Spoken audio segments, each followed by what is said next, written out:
Hi అండి, ఎలా ఉన్నారు? Welcome to Vijaya kitchen. Karthika మాసం అన్ని రోజులు చేయలేకపోయిన వారు ఈ మార్గశిర మాసంలో ఫస్ట్ రోజు పాడ్యమి రోజు వచ్చే రోజు తెల్లవారుజామున నక్షత్రాలు ఉన్నప్పుడే గిన్నెలో నీళ్లు పోసుకొని అదే గంగానదిగా భావించి, మనం ఇంటిలో గంగాజలం ఉంటే కొంచెం వేసుకొని వదిలితే చాలా మంచిదండి. ఈ నీటిలోని పసుపు, కుంకుమ, అక్షింతలు, పూలు వేసుకోవాలండి. అరటి దప్పలో 33 ఒత్తులు వేసుకొని వెలిగించి నీటిలో వదలాలండి.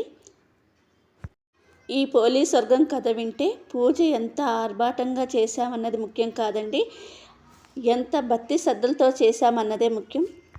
ఈ పోలీ కథ వింటే మనం చెయ్యాలి అనే సంకల్ప బలం ఉంటే కార్తీక దామోదరుడి ఆశీర్వాదం మనకి ఎప్పుడూ ఉంటుందండి. భగవంతుడికి కల్మషం లేని మనసుతో భక్తి శ్రద్ధలతో పూజ చేస్తే ఆ భగవంతుడు మన పూజని స్వీకరిస్తాడండి.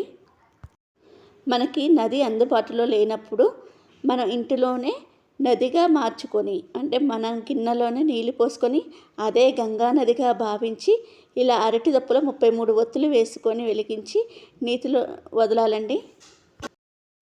దీపాలు వెలిగించిన తర్వాత ఈరోజు పోలీ స్వర్గం కథ చెప్పుకుంటే చాలా మంచిదండి. నా వీడియో ఫస్ట్ టైం చూసినట్లయితే సబ్స్క్రైబ్ చేసుకోండి, అలాగే షేర్ చేసి ఒక లైక్ చేయండి. Thank you for watching.